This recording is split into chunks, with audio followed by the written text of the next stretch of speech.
Bismillahirrahmanirrahim. Assalamualaikum warahmatullahi wabarakatuh. Alhamdulillahirabbil alamin, wassalatu wassalam ala asrafil anbiya'i wal mursalin wa ala alihi washabihi ajma'in, amma ba'd. Qala Allah ta'ala fil Qur'anil Karim, a'udzu billahi minasyaitonir rajim. Ya ayyuhalladzina amanu udkhulu fis silmi kaffah wa la tattabi'u khutuwatis syaitan innahu lakum aduwwun mubin. Kaum muslimin, jamaah salat Isya dan Tarawih yang dirahmati Allah Subhanahu wa taala. Puji dan syukur senantiasa kita panjatkan kehadirat Allah atas segala limpahan nikmatnya kepada kita semua. Bil khusus di malam ke-19 Ramadan ini, kita semua diberikan nikmat kesehatan sehingga kita hadir di masjid ini untuk melaksanakan kewajiban kita. Dan salam dan selawat kepada junjungan kita Nabi Muhammad sallallahu alaihi wasallam. Ialah Nabi yang diutus oleh Allah Subhanahu wa taala kepada kita membawa risalah Islam. Wa ma arsalnaka illa kaffatan linnas.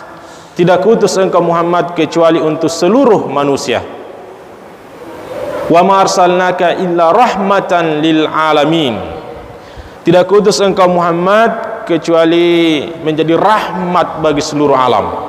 Alhamdulillah, kita semua menjadi umat Rasulullah sallallahu alaihi wasallam, sehingga kesyukuran kita tiada lain adalah dengan menjadi hamba Allah yang bertakwa, melaksanakan perintah Allah Subhanahu wa taala, meninggalkan apa yang dilarang oleh Allah Subhanahu wa taala.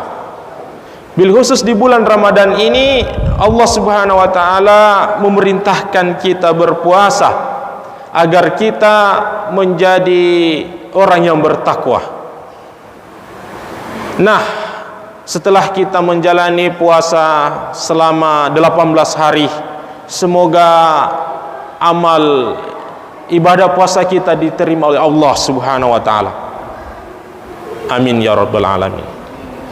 Dan semoga Allah Subhanahu wa taala memberikan kita kesempatan, kesehatan untuk melaksanakan sisa ibadah puasa kita hingga kita menjadi orang yang menang, merayakan kemenangan di hari Idul Fitri.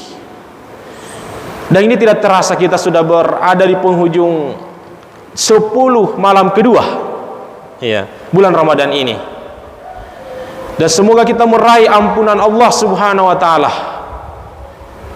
Bulan Ramadan adalah bulan ampunan. Dan semoga apa yang kita capai sampai hari ini, jamaah sekalian, yakni melaksanakan apa yang tadi disampaikan, rangkaian amaliyah, khususnya amaliyah Ramadan di masjid kita ini tetap terlaksana, terjaga, tetap istiqomah, tetap terpelihara untuk menyempurnakan ketakwaan kita bahkan setelah bulan Ramadan. Karena sesungguhnya kita menyadari bahwa orang yang paling mulia di sisi Allah Subhanahu wa taala adalah orang yang bertakwa. Allah Subhanahu wa taala mengingatkan kepada kita, inna akramakum indallahi atqakum. Sungguh orang yang paling mulia di antara kalian di sisi Allah ialah yang paling bertakwa di antara kalian.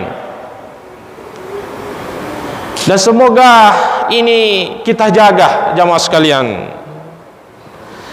Karena dengan kesadaran keimanan kita kepada Allah Subhanahu wa taala, yang mana Allah Subhanahu wa taala telah menakdirkan kita hadir hidup di tengah dunia ini untuk menyembah kepadanya. Wa ma halaqtul jinna wal insa illa liya'budun. tidaklah kuciptakan jin dan manusia kecuali menyembah kepadaku. Sehingga tidak ada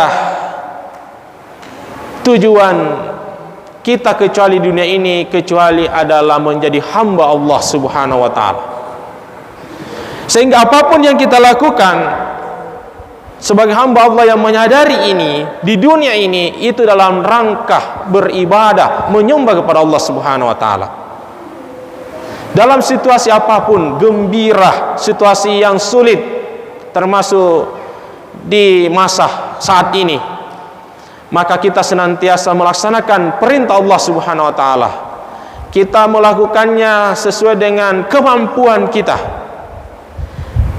Biasanya istilah kemampuan ini, jamaah sekalian, seakan-akan kita berlindung dari kata-kata itu ketika ada suatu perintah, karena kita akan mengatakan ketika ditanya, ketika dievaluasi, ini sesuai kemampuanku. Jadi biasa kita berkilah dengan ini. Padahal jamaah sekalian, sesuai dengan kemampuan ini, mastata'tu, itu adalah betul-betul sesuai dengan kemampuan kita. Ya. Suatu ketika seorang syekh mengajarkan pada muridnya tentang yang namanya sesuai dengan kemampuan, yang mana dimaksud dengan bersungguh-sungguh, yaitu dengan mengajak murid-muridnya ini lari mengelilingi lapangan. Silahkan Anda lari wahai murid sekalian, siapa yang paling banyak putarannya. Dan mereka pun berlari, muridnya itu ada yang satu putaran mulai sudah capek, 2 putaran ada yang sudah mulai lelah, 3 putaran, ya, lapangan bola ini, ya, sudah mulai loyo. Tidak ada lagi yang lari itu mulai sedikit demi sedikit kurang, seakan-akan tidak ada tujuan larinya itu.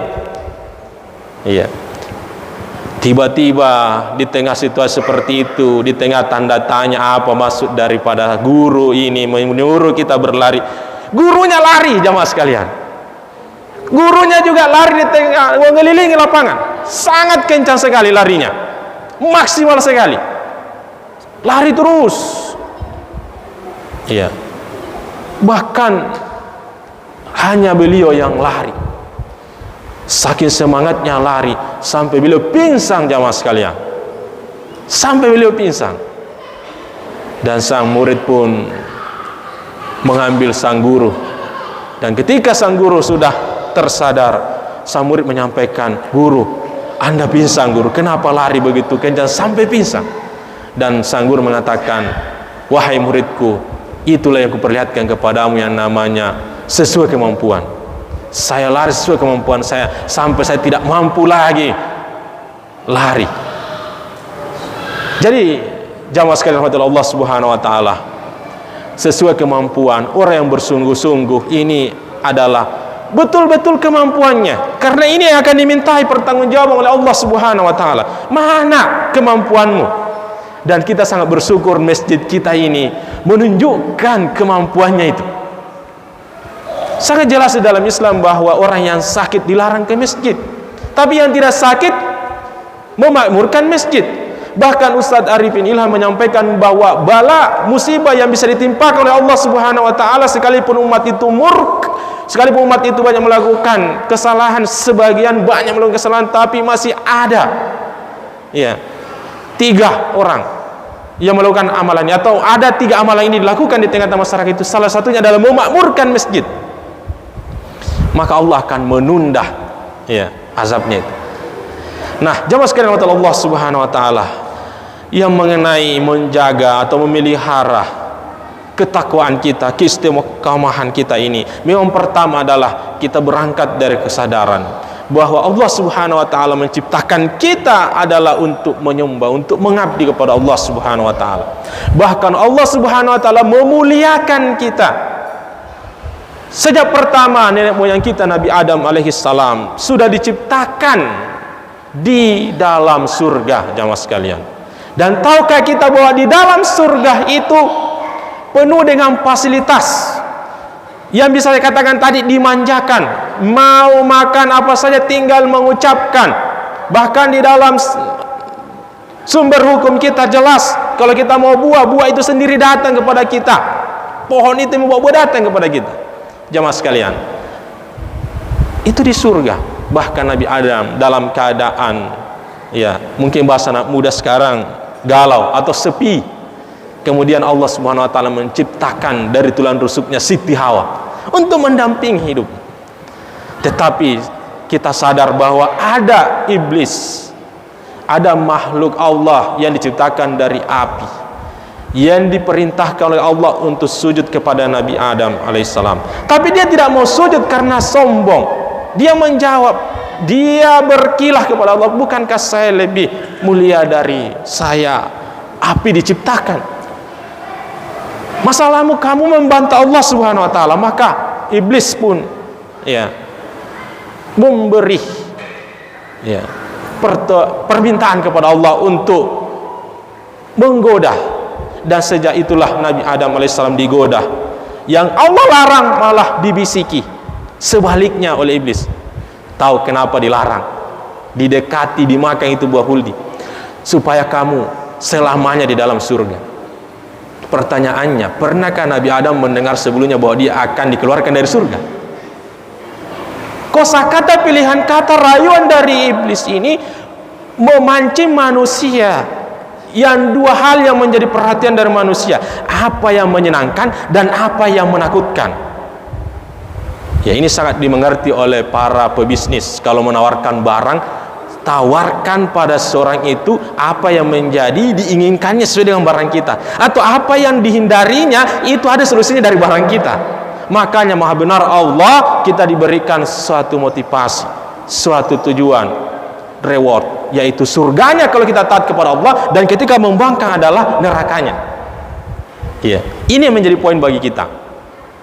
Dan ketika Nabi Adam alaihissalam tergoda, maka jamaah sekalian, apa yang fasilitasnya yang dimanjakan oleh Allah tiba-tiba hilang, karena dia harus diturunkan ke dalam dunia ini. Sehingga rezeki kita kurang, masalah yang muncul menimpa kita bisa jadi karena ada maksiat yang kita lakukan, ada dosa yang kita lakukan. Ini bisa kita ambil hikmah dari kisah itu. Dan dikisahkan ketika Nabi Adam alaihissalam sampai di dunia, untuk pertama kalinya dia meminta buah itu, tapi buah itu tak kunjung datang kepadanya, kecuali dia harus diberitahu oleh malaikat bahwa kamu harus mengambilnya sendiri. Jamaah sekalian, dia harus mengambilnya sendiri. Dia mengeluarkan yang sebelumnya tidak dia lakukan tenaganya. Dan tahukah kita bahwa kehidupan itu semakin hari semakin sulit? Buah pohon yang ada diciptakan Allah di dunia ini sebelum Nabi Adam diturunkan, keturunannya terus bertambah, buahnya itu mulai berkurang, bahkan sudah ada pohon itu yang ditebang, sehingga harus berpindah lagi mencari pohon yang lain, dan seterusnya. Semakin manusia itu dinamis kehidupannya, kok seperti semakin sulit, kok semakin jauh dari Allah semakin sulit kehidupannya, sampai untuk makan buah untuk kita saat ini mesti kita beli kalau kita tidak menanam. Itulah Bapak, Ibu, adik-adik sekalian, yang menjadi pelajaran bagi kita di bulan Ramadan ini. Mari kita menjaga keistiqomahan kita, ketakwaan yang kita sudah lakukan, yang mana puasa kita lakukan, menghidupkan malam, salat 5 waktu kita jaga, kewajiban-kewajiban yang lainnya. Itulah masuk dengan ketakwaan itu ketika kita laksanakan, kita indahkan, kita lakukan dalam kehidupan kita. Bukan hanya puasa, jamaah sekalian.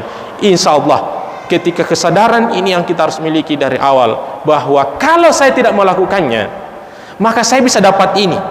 Kalau saya lakukan, saya akan dapat ini, surga dan neraka. Bahkan fadilah-fadilah setiap yang kita lakukan di dalam kehidupan kita ini, yang diperintahkan oleh Allah Subhanahu wa taala, maka itu juga bisa kita dapat. Contoh misalnya yang bersedekah tadi, ya bersedekah kipas, itu dapat pahala sekaligus mendapatkan tambahan rezeki dari Allah Subhanahu wa taala, apalagi di bulan Ramadan. Iya. Dan didoakan lagi sama jamaah, Pak Imam. Masya Allah. Ini sesuatu yang sudah menjadi bukti bahwa di dalam kehidupan kita ini melaksanakan perintah Allah Subhanahu wa taala sebagai orang Islam sangat-sangat indah, sangat-sangat memudahkan kita karena kita mendapatkan sekaligus kehidupan yang indah itu, baik di dunia ini maupun di yaumil akhir. Mudah-mudahan di pertengahan atau di penghujung akhir 10 malam kedua, kita akan memasuki 10 malam ketiga, dan di sana ada lagi keutamaan yang harus kita jaga. Kita harus mengejarnya, itu malam Lailatul Qadar. Maka barang siapa yang beribadah dengan sebaik-baiknya ibadah di sana, maka dia akan mendapatkan nilai faktor kali dari yang dia lakukan ibadahnya itu 1000 bulan. Iya. Jadi kalau kita mau banyak hasilnya, perhatikan faktor kalinya, Pak. Iya. 1 kali sholat, tapi kalau dikali 1000, iya.